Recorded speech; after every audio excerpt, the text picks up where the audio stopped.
Hello मित्रांनो, चला तर आज आपण बघणार आहोत की ज्या लोकांचा एसएससी स्टाफ सिलेक्शन कमिशनचा सीजीएलचा पेपर आहे तर लास्ट मिनिटला काय काय करायला पाहिजे आणि कसा अभ्यास करायला पाहिजे किंवा आपली एग्जाम मधली स्ट्रॅटेजी कशी असायला पाहिजे या सगळ्यांबद्दल मित्रांनो आज आपण चर्चा करणार आहोत। चला तर सगळ्यात पहिल्यांदा नेमकं एसएससी सीजीएलची ज्यांची एग्जाम आहे त्यांनी काय काय केलं पाहिजे। सो सगळ्यात पहिल्यांदा मी जातो टॉपिक वाईज सब्जेक्ट वाईज। सब्जेक्टमध्ये जर मी म्हटलं समजा इंग्लिश लँग्वेजचा जो काही फोकस एरिया असला पाहिजे तो नेमका काय काय असला पाहिजे। सगळ्यात पहिल्यांदा ग्रामरवरती बेस तिकडे बऱ्यापैकी जास्त क्वेश्चन येतात। टेन्सेस आहेत, त्यानंतर subject verb agreement, preposition, articles, pronounce, त्या सोबत आपल्याला व्हॉइस डायरेक्ट इनडायरेक्ट वाला एक नवीन पार्ट जो आपण जनरली बाकी एग्जाम मध्ये जरा कमी असतो तो वाला पार्ट सुद्धा इकडे आहे। हा पहिला part that is related to grammar जो आहे तो याच्यामध्ये आहे। Like basic noun pronoun related questions यांच्या सोबत जे वर्ब वाले फॉर्म कोणते कोणते येतात याच्यावर बेस एरर वाले क्वेश्चन्स येतात। चेंज इनटू पॅसिव्ह और identify the correct passive sentence या टाइपचे काही क्वेश्चन्स विचारले जातात। सो असे बरेचसे क्वेश्चन्स ग्रामर वरती बेस विचारले जातात। ठीक आहे, मी जनरल एकदा हे सांगतो आणि मग एग्जाम मध्ये काय स्ट्रॅटेजी असावी त्याबद्दल बोलतो। वोकॅब्युलरीच्या बाबतीत म्हटलं तर सिनोनिम्स आहेत ज्याला सिमिलर वर्ड्स आपण म्हणतो, antonyms, idioms and phrases, one word substitution, अशा काही गोष्टी ज्या आहेत त्या आपल्याला इकडे वोकॅब रिलेटेड बघायला भेटतील। त्यानंतर प्रिव्हियस पेपर्स जे आहेत त्यामध्ये तुम्ही जर बघितलं एक छोटे मोठे आरसी जे आहेत मीन्स जसं की आपण जनरली आरसी बघतो बँकिंग मध्ये जसे विचारले जातात किंवा अदर एक्झामला जसे असतात तसे खूप मोठे आरसी आणि खूप जास्तीचे क्वेश्चन्स याच्यावरती नसतात। साधारण 5 मार्कांसाठीचा 5 सेट असणारे 1 किंवा 2 आरसी आपल्याला विचारले जाऊ शकतात। आणि ओव्हरऑल स्ट्रॅटेजी काय असली पाहिजे, टाइम प्रॅक्टिस करा, इलिमिनेशन टेक्निक आणि कॉन्फिडन्स आपला व्यवस्थित ठेवा। याबद्दल डिटेलमध्ये आपण थोडा पुढच्या टप्प्यामध्ये बोलूया। मग जर मी म्हटलं समजा क्वांटिटेटिव्ह ॲप्टिट्यूड मधले जे फोकस एरियाज जे असतात ते नेमके काय काय असले पाहिजे। आपल्याला माहिती असेल एसएससी सीजीएलच्या क्वांटच्या बाबतीत बऱ्याचशा काही चुकीच्या गोष्टी ज्या आहेत त्या आपल्याकडे मिथ्स ज्याला म्हणतो आपण त्या पसरलेल्या आहे। लाईक ते खूप अवघड असतं, जरा डिफिकल्टी लेवल जास्त असते, ट्रिग्नोमेट्री वगैरे भरपूर येतं। पण या सोबत मित्रांनो जे पार्ट आपल्याला बघितले जातील अरिथमॅटिक वगैरे आहे, कमर्शियलचा पार्ट आहे, हा सुद्धा एसएससी सीजीएल मध्ये बऱ्यापैकी चांगला असतो। ज्यांचे कॅल्क्युलेटिव्ह वाला पार्ट ज्यांचा चांगला आहे त्या लोकांसाठी क्वांट मध्ये खरंच इकडे एक चांगली ऑपॉर्च्युनिटी असते। जसं की मी म्हटलं समजा इकडे काय काय येईल, अरिथमॅटिक वाला जो पार्ट आहे like profit and loss, percentage, ratio proportion and time and work. Algebra मधला जो आपण सिम्प्लिफिकेशन, क्वाड्रॅटिक इक्वेशन, जिओमेट्री मधला जो मेन्शुरेशन वाला पार्ट आहे, एरिया, व्हॉल्यूम, त्यानंतर जे काही सर्कल वगैरे आहेत त्या सगळ्यांच्या बाबतीतला आणि ट्रायंगल वगैरे जे असतात ते। डीआय आहे, पाय चार्ट्स आणि बार ग्राफ, जरा इझी लेवलचे डीआय जे आहेत ते इकडे असतात। आणि स्ट्रॅटेजी काय असली पाहिजे, रिवाइज फॉर्म्युलाच सगळ्यात सोपी आणि महत्त्वाची गोष्ट याच्या बाबतीत, फॉर्म्युला आणि मेंटल मॅथ जे असतं आणि टाइम मॅनेजमेंट कमी वेळात तुम्हाला जास्तीत जास्त अटेम्प्ट करायचे आहे, या हिशोबाने तुम्हाला जे आहे ते करेक्ट आन्सर काढण्यासाठी इकडे तुमची स्ट्रॅटेजी असली पाहिजे। हा झाला क्वांट बाबतीतला। तिसरा प्रकार आहे that is general awareness. Generally इकडे जे सीजीएल मध्ये जे येतं त्याला जनरल अवेअरनेस पेक्षा जनरल नॉलेज आपण म्हणू, ज्यामध्ये general studies like static GK वाला, जिओग्राफी, पॉलिटी, हिस्ट्री आणि इकॉनॉमी वाला पार्ट, करंट अफेअर्स आहे, नॅशनल आणि इंटरनॅशनल न्यूज, स्पोर्ट्स किंवा अवॉर्ड्सशी रिलेटेड काही टॉपिक्स आहे लाईक कॉन्स्टिट्यूशन, इंडियन कॉन्स्टिट्यूशन, त्याच्यानंतर नॅशनल इव्हेंट्स आणि गव्हर्नमेंट स्कीम्स। आणि या सोबत या पूर्ण पार्ट सोबत काही हिस्ट्री वगैरे वाला पार्ट जो आहे तो बऱ्यापैकी जास्त विचारला जातो, म्हणून या टाईपचा जो काही पार्ट असेल तो बऱ्यापैकी आपण जास्तीत जास्त करायला पाहिजे। Read current affairs daily, focus on की स्टॅटिक टॉपिक्स आणि प्रॅक्टिस क्विजेस। डेली काही क्विजेस येतात ते वाले आपण सॉल्व करायला पाहिजे। सो हे जनरली सब्जेक्टच्या बाबतीत। आणि लास्ट जो आहे दॅट इज जनरल इंटेलिजन्स आणि त्यालाच आपण म्हणतो रिझनिंग वाला पार्ट। याच्यामध्ये काय काय येतं, लाईक ॲनालॉजी आहे, क्लासिफिकेशन आहे, सिरीज आहे, पझल्स किंवा कोडिंग, डिकोडिंग, ब्लड रिलेशन आणि सिलॉग वगैरे वाला पार्ट येतो। यासोबत नॉन व्हर्बल रिझनिंग आणि हा वाला पार्ट जो की आपल्याला जनरली बँकिंग एक्झाम मध्ये बघायला भेटत नाही, हा वाला पार्ट इकडे बऱ्यापैकी चांगला असतो, जास्तीचा असतो। मग मी आता जे पार्ट ऑलरेडी आपल्याला बँकिंग मध्ये आहेत त्याबद्दल विशेष बोलत नाही, जे एसएससी मध्ये वेगळे करायला लागतात लाईक जसं की मी म्हटलं हा नॉन व्हर्बल वाला पार्ट आहे, तिकडे जिओमेट्री वाला पार्ट होता क्वांट मध्ये जो की आपल्याला एक्स्ट्रा करायला लागतो। आता ती वेळ मित्रांनो बिलकुल नाहीये, त्यामुळे उद्या किंवा परवा जवळ ज्यांचे पेपर आहेत त्यांनी या केसमध्ये अशा नवीन काही शिकण्याच्या भानगडीत जाऊ नका। जेवढं तुम्हाला येतंय तेवढं प्रॉपरली अंडरस्टँड करा आणि त्याच्यावरती बेस पेपर द्या. जेवढा अटेम्प्ट झाला तेवढं दॅट इज ओके. आणि जेवढं येतंय त्या ॲक्युरेसीवरती जास्तीत जास्त फोकस करा. मीन्स जास्त अटेम्प्ट करण्याच्या भानगडीत जाऊ नका. ठीक आहे, चलो अब चलते आगे. मग नॉन व्हर्बल किंवा रिझनिंग वाले पॅटर्न लाईक फिगर्स, जसे की मग याच्यामध्ये तुम्हाला एक फिगर दिलेली असेल, एक क्वेश्चन फिगर असते आणि 4 आन्सर फिगर असतात. मग त्या 4 आन्सर फिगर पैकी तुम्हाला एक निवडायची असते. जसं की याला जर आपण 16 फोल्ड केले तर 16 नंबरचा जो फोल्ड असेल तो कसा दिसेल, 10 नंबरचा फोल्ड कसा दिसेल, ह्या टाईपचा याच्यामध्ये जो पार्ट बऱ्यापैकी विचारला जातो.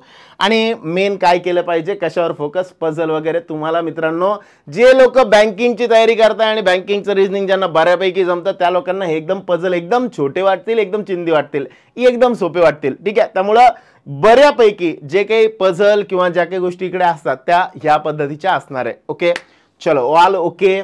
सो हे होते प्रत्येक सब्जेक्टच्या इंट्रोडक्शनच्या बाबतीत. मग आता आपण जनरली काय केलं पाहिजे शेवटच्या टप्प्यामध्ये, एका दिवसात आपल्याला काय होणार आहे किंवा 2 दिवसात लास्ट मिनिटला आपण काय केलं पाहिजे. मित्रांनो मी आधीच म्हटलं, खूप जास्त लर्निंगच्या भानगडीत पडू नका.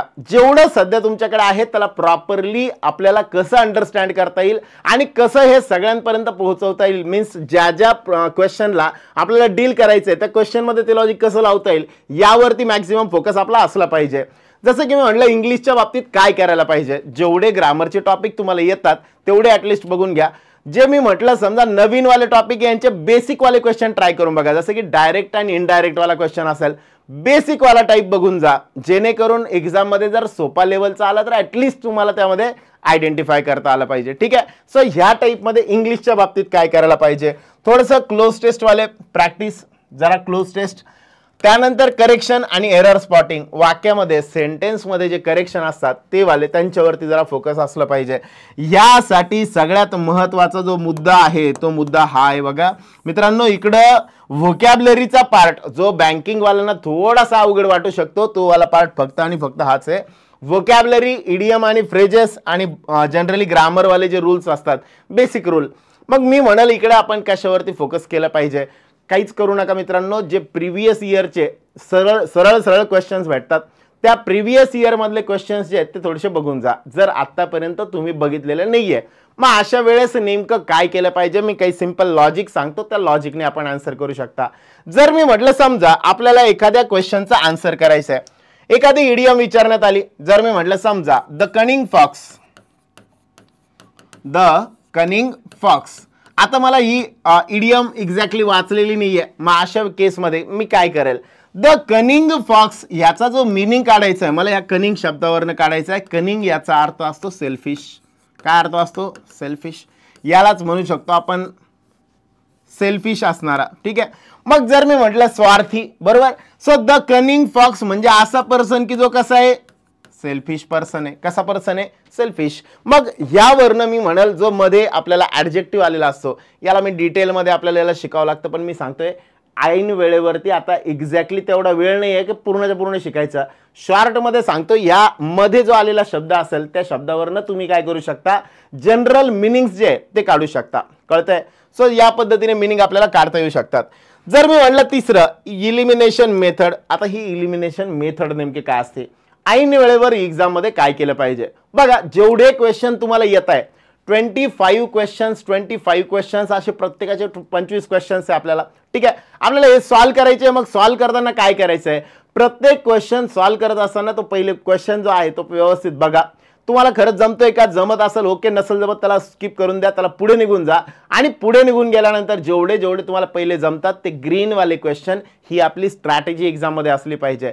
These exams are not about attempting all the questions but attempting right questions. ठीक आहे, जी ॲक्युरेसी आहे ती मेंटेन करण्याशी रिलेटेड ही एक्झाम आहे. म्हणून प्रॉपर क्वेश्चन चूज करा जे येतात ते आणि त्या क्वेश्चनला डील करा. मग जर मी म्हटलं पहिल्या टप्प्यामध्ये तुम्हाला 25 पैकी 10 क्वेश्चन सापडले की जे तुम्हाला जमलेत, मग ते 10 म्हणजे ग्रीन वाले क्वेश्चन झाले. आता पुढचे काही क्वेश्चन आहे की जे तुम्हाला नाही जमत आहे, बिलकुलच नाही जमत आहे, त्याला रेड सेटमध्ये त्याला डायरेक्ट स्किप करा.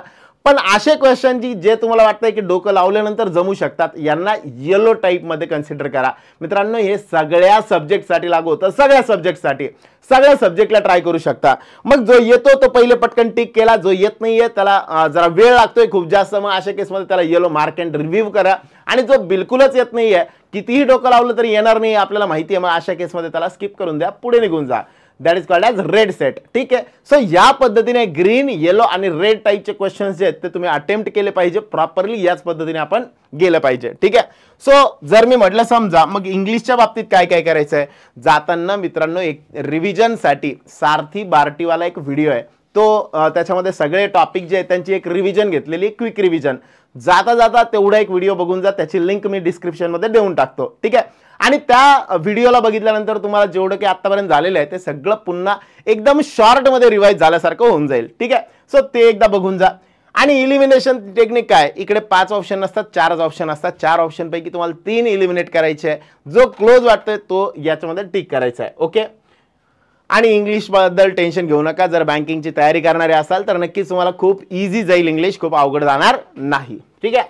चलो क्वांट के बारे में देखते हैं. अभी क्वांटिटेटिव्ह ॲप्टिट्यूड साठी काय करायला पाहिजे शेवटच्या टप्प्यामध्ये. सगळ्यात पहिल्यांदा आजच्या दिवसभरात जर तुमचा पेपर उद्याच आहे अशा केसमध्ये फॉर्म्युलीज वगैरे जे असतात ते फॉर्म्युली वगैरे जे आहेत ते मॅक्झिमम बऱ्यापैकी फॉर्म्युली जे आहेत ते वाचून जा, एकदा रिवाइज करून जा. क्विक रिव्हिजन, थोड्याशा मेंटल कॅल्क्युलेशन्स कसे वाढवता येतील त्यावरती 2-4 दिवसात काय करता येईल ते थोडंसं बघा, जर वेळ असेल तर. नसेल वेळ तर तुमची जी स्पीड आहे त्याला बिना मीन्स पेन आणि पेपरच्या ऐवजी मेंटल कॅल्क्युलेशननुसार कसं बनवता येईल ते थोडंसं बघा. आणि जर वाटत असेल की ते जमणं शक्यच नाही आहे मग अशा केसमध्ये तुमची लिखाणाची स्पीड वाढवा, सो दॅट तुमचे कॅल्क्युलेशन थोडे फास्ट झाले पाहिजे. ठीक आहे. Focus on time management. Mock टेस्टमध्ये मॉक टेस्ट देत चला आणि त्या मॉक टेस्टच्या आधारावरती काय करता येईल, एक मॉक टेस्ट तुम्ही देऊन बघा, कोणती पण द्या, कोणत्या पण ठिकाणची एक मॉक टेस्ट द्या. ती मॉक टेस्ट दिल्यानंतर तुम्हाला एक अंदाज येऊन जाईल की एक्झॅक्टली तुम्हाला जमतंय किंवा नाही जमत आहे. आणि मग त्या बेसवरती तुम्हाला काय करता येईल, एक्झॅक्टली डिसिजन घेता येईल कोणता टॉपिक जमत नाहीये, कोणता आपला ग्रीन, कोणता येलो आणि कोणता रेड टाईप मध्ये असेल ते. ठीक आहे. सो या पद्धतीने खूप जास्त क्वांटचे लगेच रिव्हिजन करण्याच्या भानगडीत पडू नका. नवीन टॉपिक शिकण्याचा तर बिलकुल भानगडीत पडू नका. जेवढं झालेलं आहे त्याच्या बेसवरती एक्झाम द्या. ठीक आहे. चलो नेक्स्ट मी म्हटलं जनरल अवेअरनेस साठी काय केलं पाहिजे. करंट अफेअर्स ऑलरेडी तुम्ही भरपूर करताय, तर बँकिंगच्या विद्यार्थ्यांसाठी ऑलरेडी तुम्ही भरपूर करताय. अशा केसमध्ये तुम्हाला जास्त अजून काही करण्याची गरज नाहीये. त्यानंतर जीके, तुम्हाला कोणता पार्ट करावा लागणार आहे, लाईक जीके मधला जो हिस्ट्री जिओग्राफी वाला पार्ट आहे तो आपल्याला बऱ्यापैकी वाचावा लागेल. मग त्याच्यासाठी तुम्ही टेलिग्रामला सर्च केलं तर तुम्हाला एखादं जीकेशी रिलेटेड नोट्स वगैरे सहज भेटून जाईल. नाही भेटलं तर मला तसं SMS करा, मी तुम्हाला त्यावरती ती नोट्स जी आहेत ती पाठवून देईल, किंवा जे काही कंटेंट मला सापडेल ते तुम्हाला भेटून जाईल. खाली डिस्क्रिप्शनमध्ये मी टेलिग्रामवाला जो नंबर आहे तो देऊन टाकतो, त्यावरती तुम्ही कॉन्टॅक्ट करू शकता. ठीक आहे. सो यानंतर हे झालं जनरल अवेअरनेसच्या बाबतीत. या व्यतिरिक्त अजून रिझनिंगच्या बाबतीत काय करायला पाहिजे, आत्ता काय करायला पाहिजे. रिवाइज कॉमन जे काही टॉपिक्स रिझनिंग वाले ते वाले पॅटर्न्स कॉमन वाले जे आहेत ते एकदम बेसिक लेवल वाले. जर तिकडे 7-8 फ्लोअरचं येत असेल तर इकडे 4-5 फ्लोअरपर्यंतच आपल्याला एखादं प्रॉब्लेम पझल वगैरे येतं. त्यामुळे बिलकुल टेन्शन घेऊ नका, एकदम सोप्या टाईपमध्ये असतं, आपल्याला एकदम सोपं जाईल असं ह्या टाईपचे क्वेश्चन्स जे आहेत त्याच्यावरती मॅक्झिमम आपण फोकस करा. जर तुम्ही आत्तापर्यंत नॉन व्हर्बल केलेलंच नसेल तरी पण टेन्शन घेऊ नका, लई अवघड नसतं. ट्राय करून बघा, एखादा तुम्ही क्वेश्चन ट्राय केला तुम्हाला जमून जाईल, जमला समजून घ्यायचं की अवघड नाही, बिंदास्त वेळ उरलेला आहे, मग त्या केसमध्ये तुम्ही काय करू शकता, नॉन व्हर्बल वाले जे फिगर्स वाले क्वेश्चन असतात तिकडे सुद्धा तुम्ही जाऊ शकता. सो ये थी ओव्हरऑल स्ट्रॅटेजी, काय काय करायला पाहिजे काय काय नाही याच्या बाबतीत. आता आपण एक्झाम मधला स्ट्रेस नेमका काय केलं पाहिजे काय नाही त्याच्याशी related. Time management, properly time manage करा. जो काही टाइम तुम्हाला दिलेला असणार आहे तो प्रॉपरली मॅनेज कसा करता येईल ते बघा. Allocate time to each section and stick to it. इथं काही सेक्शनल सारखा प्रकार नसतो, तुम्हाला जो वेळ दिलेला आहे त्या वेळेमध्ये प्रॉपरली कसं कंप्लीट होईल ते प्रॉपरली बघा आणि मग त्यानुसार डिसाईड करा. ठीक आहे. Focus on accuracy in general awareness to save time. मग जे येतं तेच खरं टिक करा, जे येत नाही ते बिनकामाचं त्याला टिक करत बसू नका.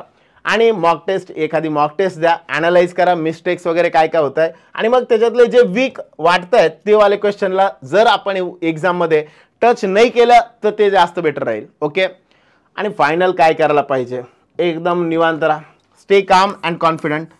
या एक्झाम्स ज्या आहेत त्या एक्झाममध्ये तुम्ही जर खरंच प्रिपरेशन करत असाल याच एक्झामसाठी आणि बऱ्यापैकी चांगलं प्रिपरेशन झालंय असं तुम्हाला वाटत असेल तर अशा केसमध्ये बिलकुल कॉन्फिडंट राहा. सर कसं होईल, एक्झामला जाऊ का नको, माझा अभ्यासच नाही झालेला, बिलकुल हा वाला पार्ट डोक्यात आणूच नका. लाईक अभ्यास झालेला नाही जोपर्यंत एक्झाम होत नाही तोपर्यंत अभ्यास होत नसतो, कधीच अभ्यास झालेला नसतो. त्यामुळे बिलकुल स्ट्रेस घ्यायचं नाही, बॉदर करायचं नाही. मी टेस्टला जाऊ का नको जाऊ हा तर पहिले डोक्यात येऊच द्यायचा नाही मुद्दा. ठीक आहे. मग पहिलं stay calm and confident. Avoid over studying the day before. आजच्या दिवसात मी आधीच म्हटलं खूप जास्त ग्रास्प करायचं आहे, खूप जास्त नवीन नवीन शिकायचं आहे, या भानगडीत पडू नका. Light revision only. काय काय करायला पाहिजे मी आत्ताच म्हटलं. ग्रामरवाले जे नवीनवाले टाईप आहे, डायरेक्ट इनडायरेक्ट असेल, वाईस असेल, जे जे एक दोन क्वेश्चन बघून घ्या. ठीक आहे. सो दॅट काय आहे की आपल्याला कळून जाईल. एखादी मॉक जर दिलेली असेल ऑलरेडी तर त्याचे क्वेश्चन रिवाइज करा. दिलेली नसेल तर एखादी मॉक देऊन बघा आणि त्यात ॲनालिसिस करा काय काय आहे. ठीक आहे. आणि पॉझिटिव्ह आणि कंपोज ड्युरिंग द एक्झाम. एक्झामच्या बाबतीत जे आहे तिथं व्हायबल होऊ नका. प्रश्न समजून घ्या व्यवस्थित. प्रश्नांचे विचारण्याची भरी ते प्रॉफिट अँड लॉस असेल पण विचारण्याची पद्धती भरपूर वेगवेगळी असते. लाईक नंबर न्यूमेरिकल फॉर्मॅटमध्ये भरपूर जास्त लांब लांब असतात म्हणून थोडंसं जे आहे तर तिथं कन्फ्यूज होण्यासारखं होतं. बिलकुल टेन्शन घेऊ नका. निवांत राहा, शांत डोक्याने ट्राय करण्याचा प्रयत्न करा. ठीक आहे.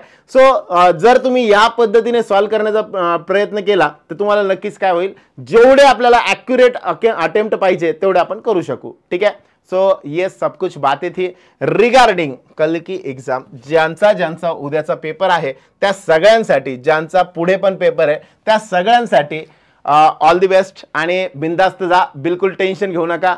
All the best for your exam. Thank you very much.